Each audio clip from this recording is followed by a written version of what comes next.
नमस्कार, मैं Ravindra Kumar, lecture political science, government senior secondary school Jathlana, जिला यमुनानगर।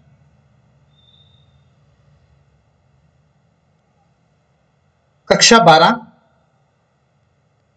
राजनीतिक विज्ञान की पुस्तक है स्वतंत्र भारत में राजनीति, अध्याय 4 और अध्याय का नाम है भारत के विदेश संबंध। आज हम इस अध्याय का भाग 1 लेकर आपके सामने उपस्थित हुए हैं। भाग 1 में हम जिन उप विषयों की चर्चा करेंगे वो होंगे विदेश नीति का अर्थ क्या है, भारत की विदेश नीति के बारे में जानेंगे, और एक देश जब अपनी विदेश नीति का निर्माण करता है तो किन किन तत्वों को ध्यान में रखता है, भारत की जो विदेश नीति बनी है उसकी विशेषताओं का भी अध्ययन करेंगे। इसके साथ साथ गुटनिरपेक्ष आंदोलन या गुटनिरपेक्षता की नीति को भी जानेंगे और गुटनिरपेक्ष आंदोलन का जन्म कैसे हुआ इसके बारे में भी चर्चा करेंगे। तो ये हमारे उप विषय होंगे आज के इस भाग के। तो चलिए शुरू करते हैं भारत के विदेश संबंध भाग 1। 15 अगस्त 1947 को जब भारत आजाद हुआ तो उसी समय दुनिया भी दूसरे महायुद्ध की तबाही से बाहर निकली थी। किस तरह से महायुद्ध में विनाश हुआ था इन 2 तस्वीरों में दिखाया गया है और अपने पुनर्निर्माण में लगी हुई थी। आपको याद होगा कि 1939 में चला दूसरा विश्व युद्ध 1945 में जाकर खत्म हुआ था। इस महायुद्ध की समाप्ति के बाद उपनिवेशवाद का अंत हो गया था कि जिन शक्तिशाली देशों ने दूसरे देशों पर कब्जा किया हुआ था वो उससे आजाद हो गए थे और दुनिया के नक्शे पर नए नए देश उभर रहे थे। इन नए देशों के सामने जहां लोकतंत्र की स्थापना की चुनौती थी, वहीं अपनी जनता की भलाई करने की भी चुनौती थी। स्वतंत्रता के तुरंत बाद भारत के सामने भी कई चुनौतियां थी। अध्याय 1, 2 और 3 में हमने 3 अलग अलग चुनौतियां की हैं। देश को एकता के सूत्र में बांधने की चुनौती का वर्णन पहले अध्याय में किया है, लोकतंत्र की स्थापना की चुनौती का वर्णन दूसरे अध्याय में किया है और विकास की चुनौती का वर्णन इसी पुस्तक के तीसरे अध्याय में किया है। इसके अलावा अंग्रेजी सरकार अपने पीछे अंतर्राष्ट्रीय विवादों की एक पूरी विरासत छोड़ गई थी। इन्हीं कठिन परिस्थितियों के बीच भारत ने एक स्वतंत्र राष्ट्र के रूप में अंतर्राष्ट्रीय मामलों में अपनी भागीदारी शुरू की। लेकिन अंतर्राष्ट्रीय मामलों में भागीदारी करने के लिए यह जरूरी था कि भारत अपनी स्वतंत्र विदेश नीति बनाता। भारत के सामने जो अब चुनौती थी वो थी कि अब देश आजाद हो गया था और दूसरे देशों के साथ हमने अपने तरीके से संबंध स्थापित करने थे, क्योंकि अंग्रेज देश को छोड़कर चले गए थे।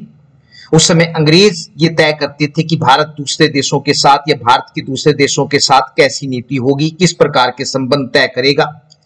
लेकिन 15 अगस्त 1947 के बाद ये स्थिति साफ हो गई थी कि दूसरे देशों के साथ हमारे कैसे संबंध होंगे, उसके बारे में भारत ने खुद निर्णय लेना था।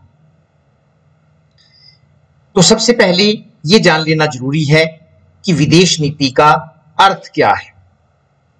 जिस प्रकार व्यक्ति की अनेक आवश्यकताएं होती हैं, ठीक उसी प्रकार देश की भी आर्थिक, राजनीतिक आदि अनेक आवश्यकताएं होती हैं।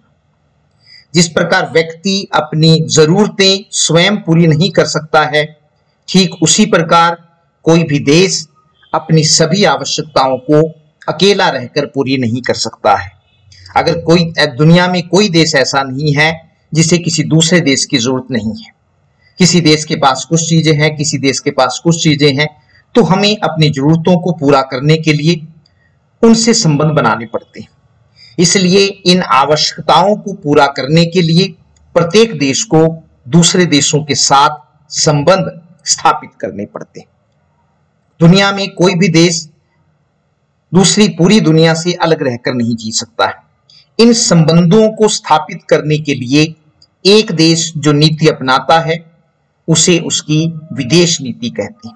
अतः सरल शब्दों में हम कह सकते हैं कि एक देश दूसरे देशों के साथ संबंध स्थापित करने के लिए जो नीति अपनाता है उसे विदेश नीति कहते हैं। ज्यादातर बच्चों को समझ में आ गया होगा, लेकिन फिर भी सरल शब्दों में और आपको समझाने की कोशिश करते हैं कि हर देश की अपनी अपनी आवश्यकताएं होती हैं और इन आवश्यकताओं को कोई भी देश दुनिया से अलग रहकर पूरी नहीं कर सकता है।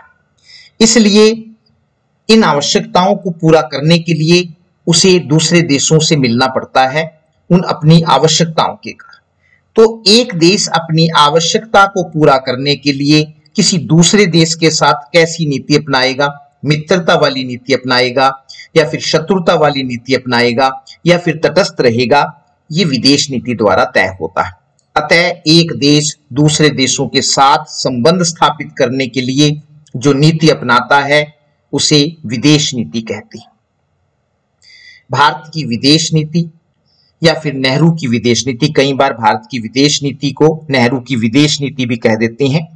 क्यों कहते हैं ये आपको आगे इसी अध्याय में बताया जाएगा। 15 अगस्त 1947 से पहले भारत की अपनी कोई विदेश नीति नहीं थी। उस समय इंग्लैंड की जो विदेश नीति होती थी वही भारत की भी विदेश नीति होती थी, क्योंकि भारत इंग्लैंड के कब्जे में था। लेकिन 15 अगस्त 1947 को जब भारत स्वतंत्र हुआ तो देश के लिए एक स्वतंत्र विदेश नीति का निर्माण करना जरूरी था, ताकि भारत अब अपने तरीके से दुनिया के देशों से संबंध स्थापित कर सके। स्वतंत्र भारत की विदेश नीति को एक विशेष दिशा देने में पंडित जवाहरलाल नेहरू ने महत्वपूर्ण भूमिका निभाई, क्योंकि पंडित जवाहरलाल नेहरू देश के प्रधानमंत्री होने के साथ साथ विदेश मंत्री भी थे। स्वतंत्र होने के बाद जब भारत अपनी विदेश नीति तैयार कर रहा था तब शीत युद्ध शुरू हो चुका था। शीत युद्ध का वर्णन 12वीं कक्षा की एक दूसरी पाठ्य पुस्तक है समकालीन विश्व राजनीति के अध्याय 1 शीत युद्ध का दौर में किया जाएगा। यहां हम इसका वर्णन नहीं कर सकते हैं, तो अध्याय 1 में जो आपकी दूसरी पाठ्य पुस्तक है उसमें हम इसका विस्तार से वर्णन करेंगे। तो जब भारत अपनी विदेश नीति बना रहा था उसी समय शीत युद्ध शुरू हो चुका था। दुनिया के मानचित्र पर 2 शक्तिशाली देश उभर कर आए थे, जिनमें से एक अमेरिका था और दूसरा सोवियत संघ, जिसको रूस कहते हैं, था। ये दोनों देश अपने आप को और ताकतवर बनाने में लगे हुए थे, लेकिन दुनिया के देशों को अपने में मिला रही थी।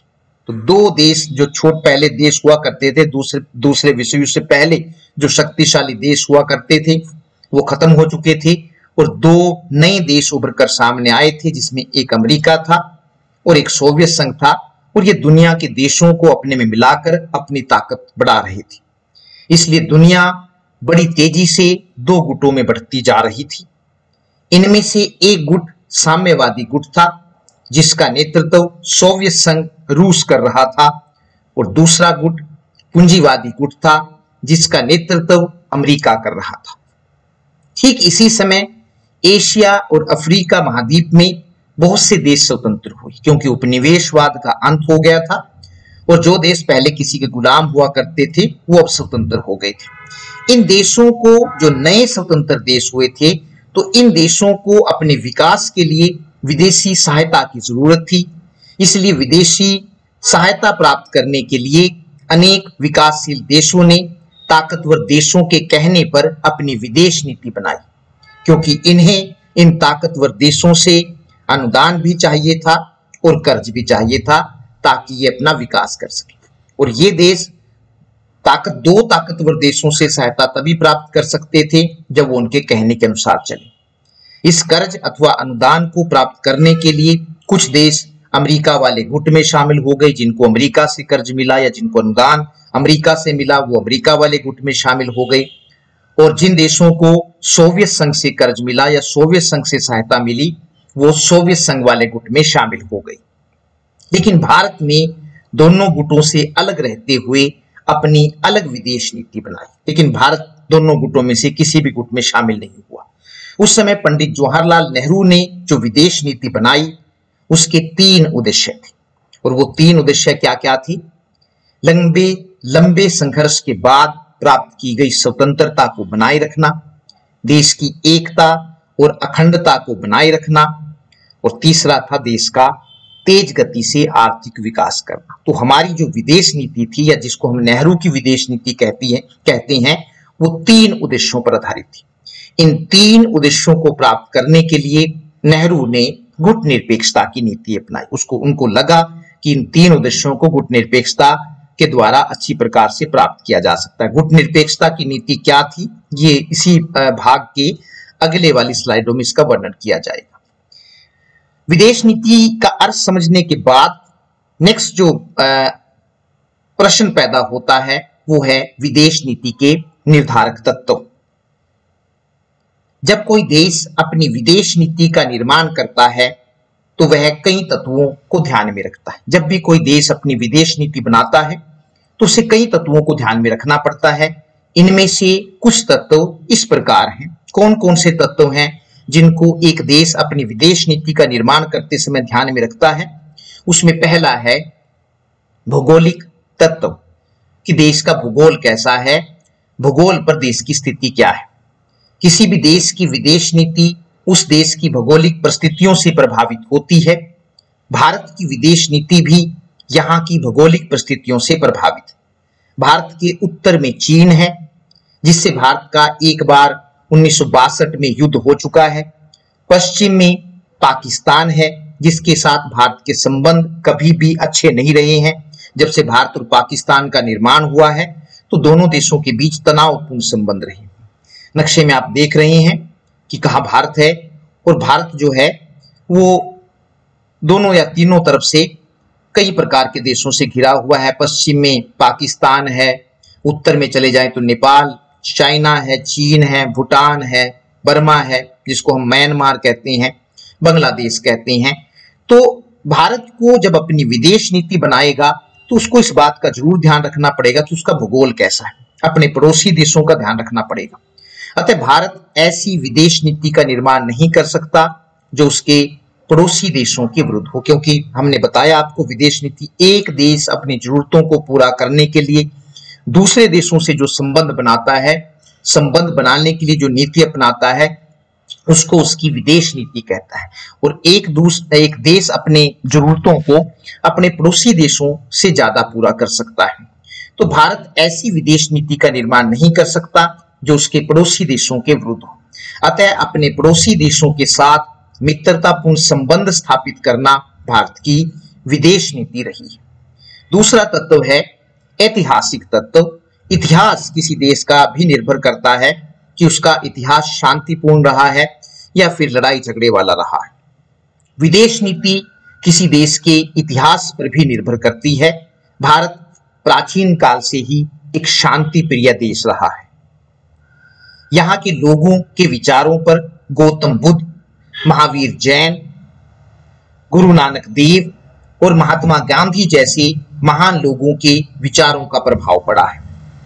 अतः भारत की विदेश नीति का एक आधार शांतिपूर्ण सह अस्तित्व भी है, या दूसरे शब्दों में हम कह सकते हैं कि जियो और जीने दो भारत की विदेश नीति रही है। हम दूसरों पर अधिकार करने वाले या दूसरे देशों पर कब्जा करने वाले नहीं रहे हैं, क्योंकि हमारा इतिहास हमें यही सिखाता है कि खुद भी जियो और दूसरों को भी जीने दो।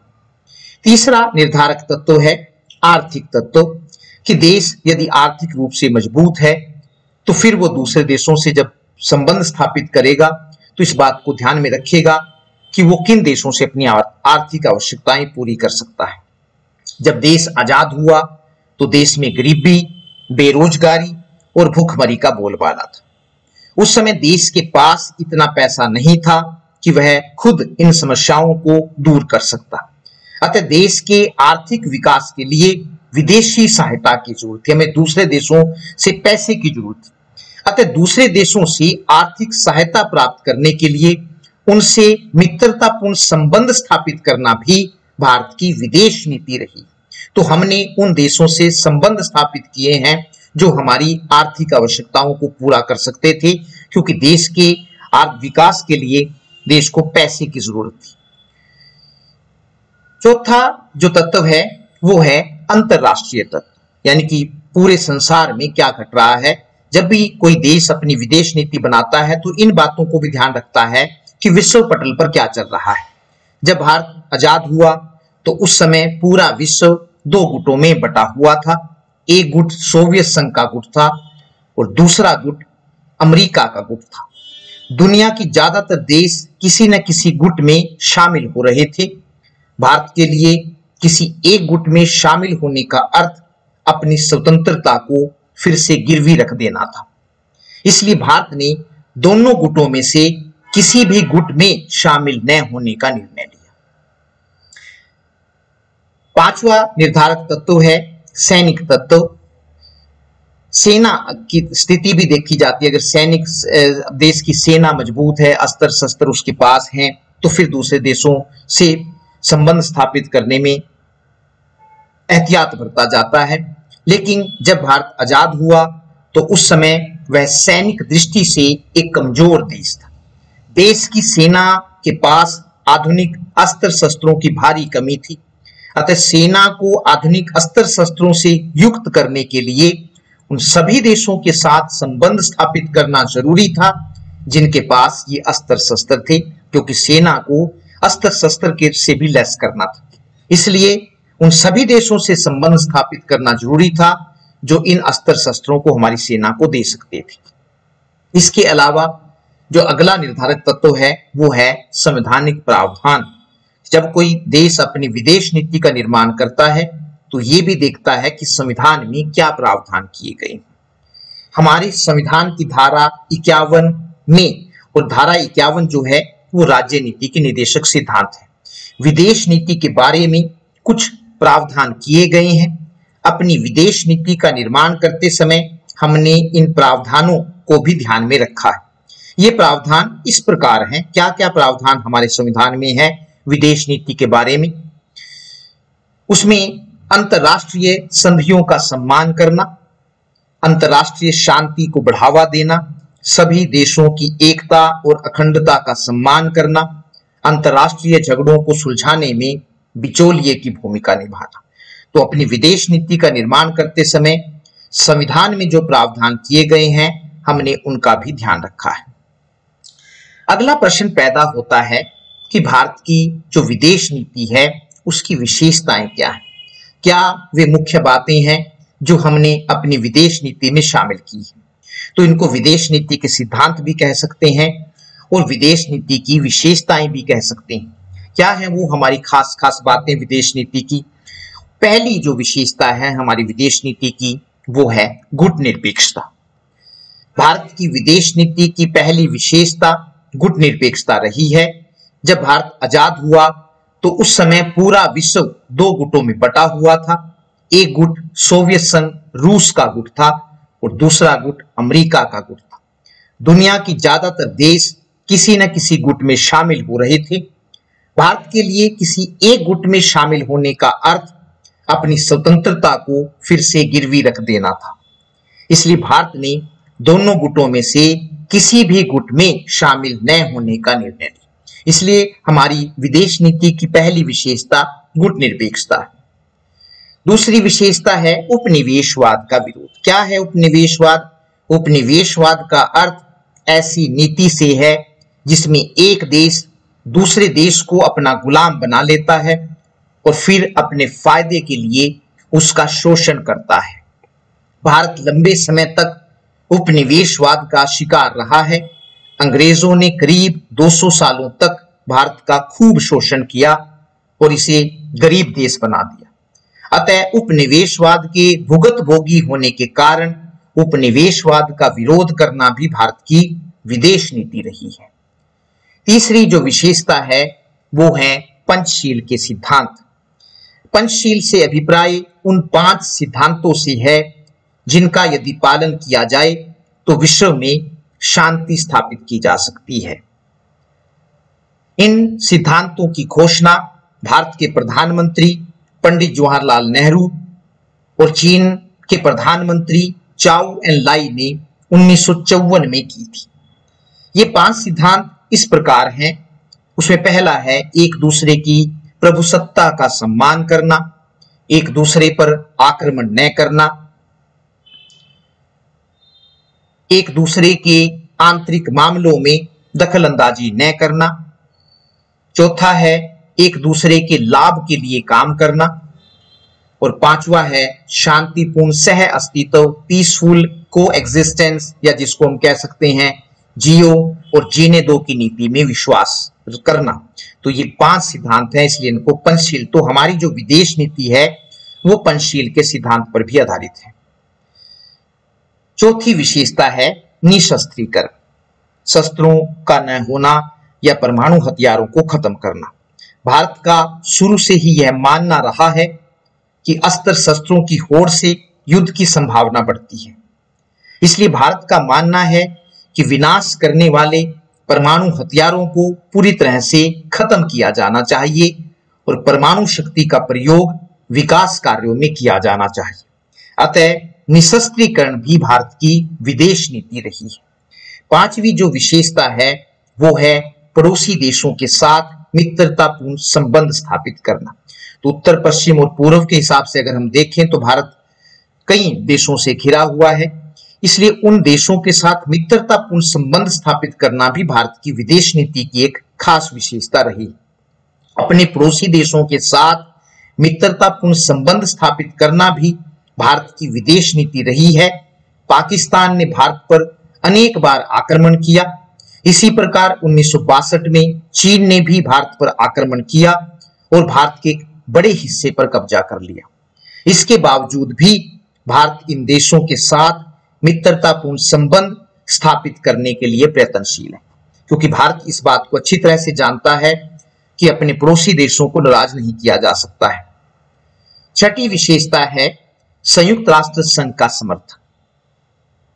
संयुक्त राष्ट्र संघ, भारत का यह मानना रहा है कि संयुक्त राष्ट्र संघ ने विभिन्न देशों के आपसी झगड़ों को सुलझाने, विभिन्न देशों के बीच मित्रतापूर्ण संबंध स्थापित करने तथा तीसरे विश्व युद्ध की संभावना को कम करने में महत्वपूर्ण भूमिका निभाई है।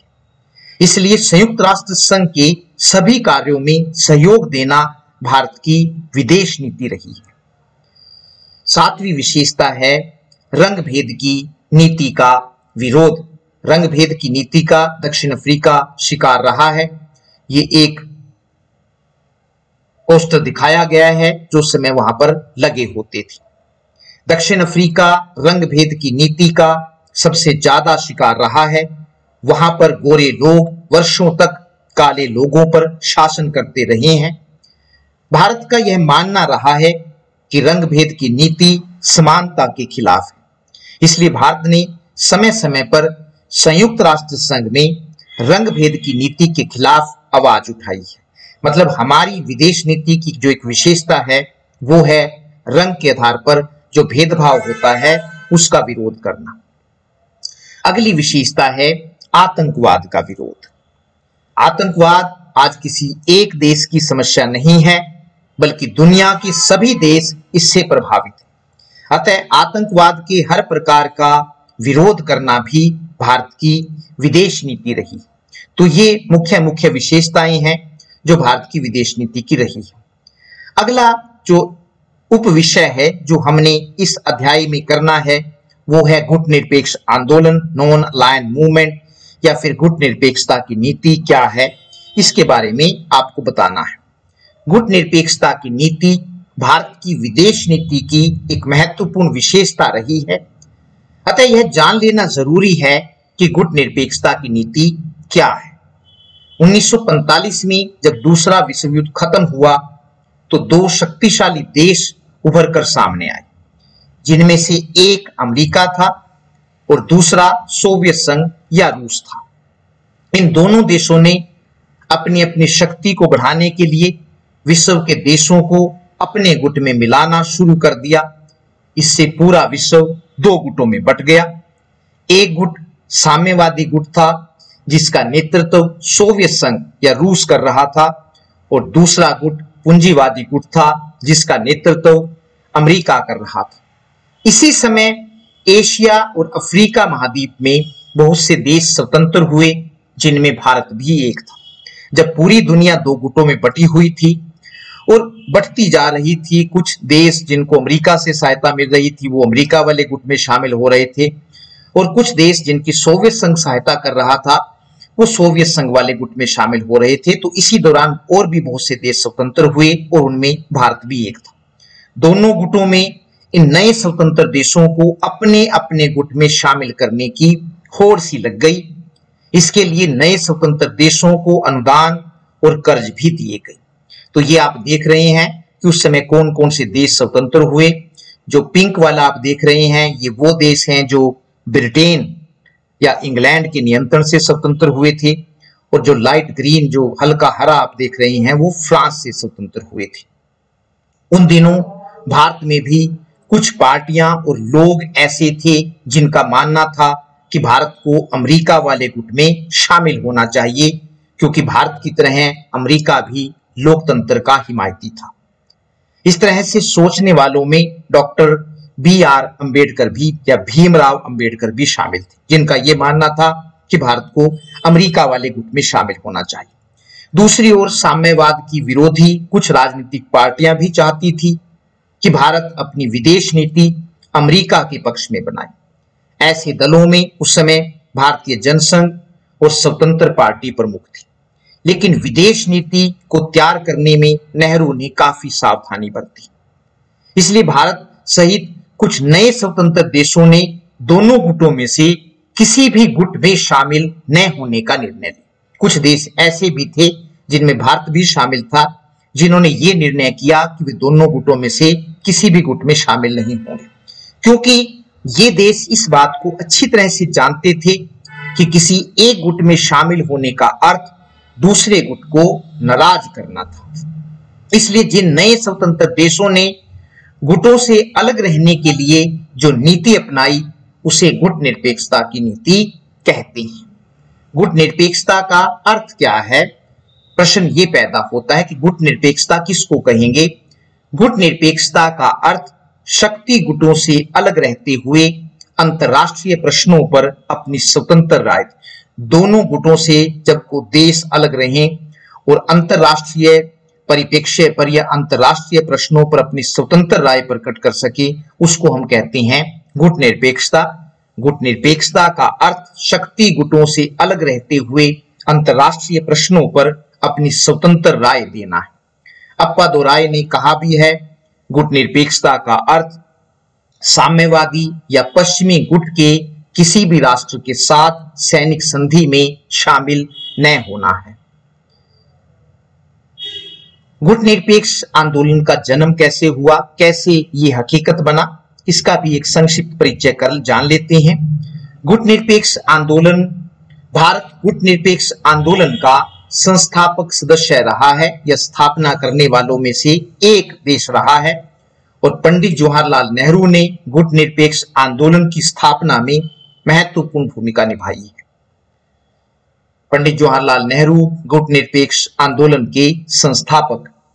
भारत के आकार और स्थिति को देखते हुए पंडित नेहरू विश्व के मामलों, खासकर एशियाई मामलों में भारत के लिए एक बड़ी भूमिका निभाने का सपना देख रहे थे। उनको लगा था कि जिस तरह से भारत का आकार है वो एशिया में एक महत्वपूर्ण भूमिका निभा सकता है।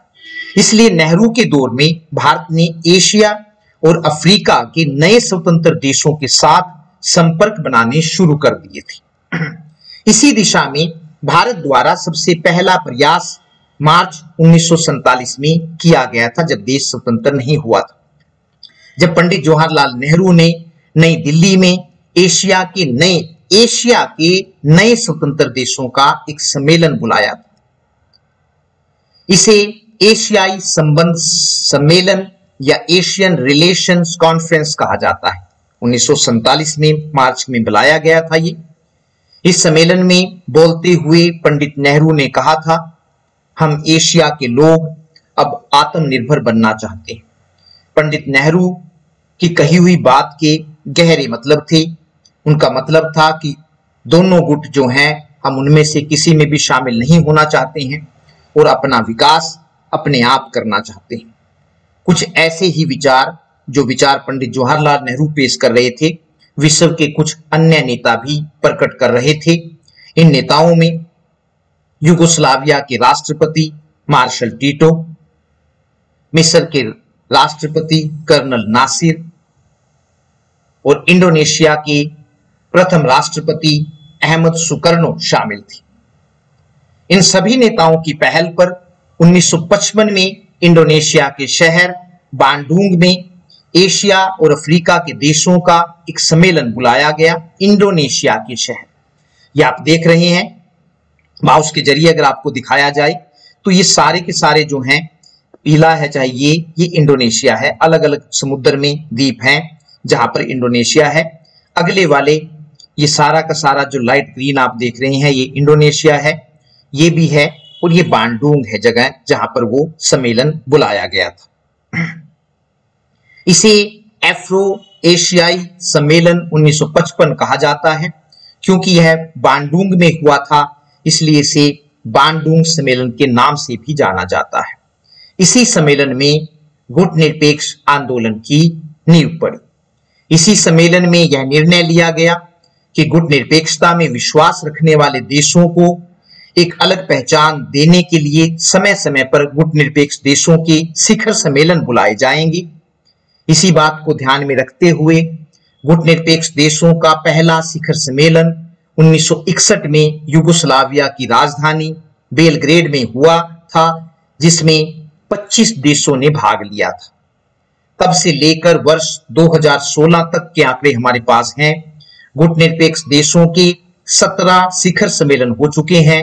17वां शिखर सम्मेलन सितंबर 2016 को वेनेजुएला के शहर पोलामर में हुआ था। इस सम्मेलन में 120 देशों ने भाग लिया। पहले सम्मेलन में सिर्फ 25 देशों ने भाग लिया था और जो 2016 में सम्मेलन हुआ उसमें 120 देशों ने भाग लिया।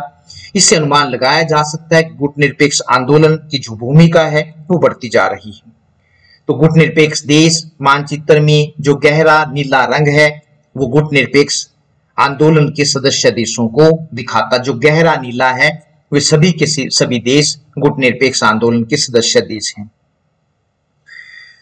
क्या गुटनिरपेक्षता का अर्थ अलगाववाद या तटस्थता है? गुटनिरपेक्षता का अर्थ शक्ति गुटों से अलग रहते हुए अंतरराष्ट्रीय प्रश्नों पर अपनी स्वतंत्र राय देना है। कई बार गुटनिरपेक्षता के लिए अलगाववाद, तटस्थता जैसे शब्दों का प्रयोग किया जाता है और इनका एक जैसा अर्थ मान लिया जाता है, लेकिन वास्तव में ऐसा नहीं। गुटनिरपेक्षता ना तो अलगाववाद है और गुटनिरपेक्षता ना ही तटस्थता है। तो दोनों शब्दों का अर्थ जान लेना जरूरी है और उसके बाद ये निर्णय करेंगे कि गुटनिरपेक्षता वास्तव में क्या है। अलगाववाद क्या है, पहले तो ये जानते हैं। अलगाववाद का अर्थ अपने आप को विश्व राजनीति से अलग कर लेना, जब आप बिल्कुल अलग थलग पड़ जाएं। जबकि गुटनिरपेक्षता का अर्थ सैनिक गुटों से अलग रहना है, ना कि अंतरराष्ट्रीय राजनीति से। अंतरराष्ट्रीय प्रश्नों पर अपनी स्वतंत्र राय देना गुटनिरपेक्षता, सिर्फ सैनिक गुटों से अलग रहना है। तो यहां पर सिर्फ सैनिक गुटों से अलग रहना है, ना कि अंतरराष्ट्रीय राजनीति से। अतः हम कह सकते हैं कि गुटनिरपेक्षता का अर्थ अलगाववाद नहीं है। तटस्थता क्या है? कई बार गुटनिरपेक्षता का अर्थ तटस्थता भी मान लिया जाता है। तटस्थता का अर्थ युद्ध में शामिल दो देशों में से किसी का भी पक्ष न लेना, जबकि गुटनिरपेक्षता का अर्थ सही गलत में फर्क करके गलत का विरोध करना और सही का साथ देना है। अतः गुटनिरपेक्षता का अर्थ तटस्थता भी नहीं है। गुटनिरपेक्ष आंदोलन की स्थापना किन उद्देश्यों या सिद्धांतों को लेकर की गई? कौन से उद्देश्य थे जो हम इसके द्वारा प्राप्त करना चाहते थे गुटनिरपेक्ष आंदोलन के द्वारा? गुटनिरपेक्ष देशों की एकता, अखंडता और प्रभुसत्ता की रक्षा करना, साम्राज्यवाद, उपनिवेशवाद, विस्तारवाद और रंग भेद की नीति को समाप्त करना, स्वाधीनता के लिए संघर्ष कर रहे राष्ट्रीय आंदोलनों को समर्थन देना और संयुक्त राष्ट्र संघ को मजबूत बनाना, विकसित और विकासशील देशों के बीच पाई जाने वाली असमानता को खत्म करने के लिए नई अंतर्राष्ट्रीय आर्थिक व्यवस्था की स्थापना करना, ताकि विकसित और विकासशील देशों के बीच विकास को लेकर जो खाई है उसको खत्म किया जा सके। गुटनिरपेक्ष देशों के बीच आर्थिक सहयोग को बढ़ावा देना, महाशक्तियों के सैनिक गठबंधनों से दूर रहना। अब आता है कि कौन देश गुटनिरपेक्ष आंदोलन के सदस्य बन सकते हैं। कुछ शर्तें हैं और जो देश उन शर्तों को मानेगा वही गुटनिरपेक्ष आंदोलन का सदस्य देश बन सकता है। गुटनिरपेक्ष आंदोलन का सदस्य बनने के लिए 5 शर्तें रखी गई हैं और वे 5 शर्तें हैं। पहली उसमें आती है देश की अपनी स्वतंत्र विदेश नीति हो। ये सबसे पहली जरूरत है कि अगर देश की अपनी स्वतंत्र विदेश नीति नहीं है तो ऐसा देश गुटनिरपेक्ष आंदोलन का सदस्य नहीं बन सकता है। दूसरी शर्त है कि देश उपनिवेशवाद का विरोध करता हो, देश किसी सैनिक गुट का सदस्य ना हो, देश ने किसी बड़ी शक्ति के साथ कोई द्विपक्षीय सैनिक समझौता न किया हो, और 5वीं शर्त है देश ने किसी बड़ी शक्ति को अपने क्षेत्र में सैनिक अड्डे बनाने की अनुमति ना दी हो। तो जो देश इन 5 शर्तों का पालन करते हैं वही देश गुटनिरपेक्ष आंदोलन के सदस्य बन सकते हैं। क्योंकि भारत ने या भारत गुटनिरपेक्ष आंदोलन का संस्थापक सदस्य रहा है, तो गुटनिरपेक्ष आंदोलन में भारत की क्या भूमिका रही है उसका संक्षिप्त रूप में जान लेना जरूरी है। जब पूरी दुनिया 2 गुटों में बटी हुई थी तब भारत के प्रधानमंत्री पंडित जवाहरलाल नेहरू के प्रयत्नों से ही गुटनिरपेक्ष आंदोलन की उत्पत्ति हुई थी। अतः गुटनिरपेक्ष आंदोलन में भारत की महत्वपूर्ण भूमिका रही है। भारत ने गुटनिरपेक्ष देशों का ध्यान पूर्ण निशस्त्रीकरण की तरफ खींचा भी है और इस बात पर जोर दिया है कि विश्व में शांति तभी स्थापित हो सकती है जब विश्व के सभी देश अपने परमाणु हथियारों को खत्म करें।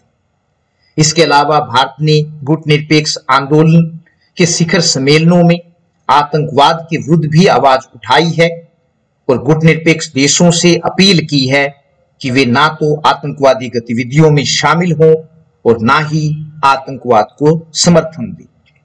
कुल मिलाकर यह कहा जा सकता है कि गुटनिरपेक्ष आंदोलन में भारत की सक्रिय भूमिका रही है।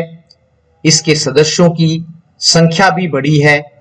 आज भी विश्व राजनीति में इसकी भूमिका बनी हुई है। विस्तार से गुटनिरपेक्ष आंदोलन का वर्णन हम आपकी जो दूसरी पाठ्य पुस्तक है समकालीन विश्व राजनीति उसमें करेंगे। धन्यवाद, नमस्कार।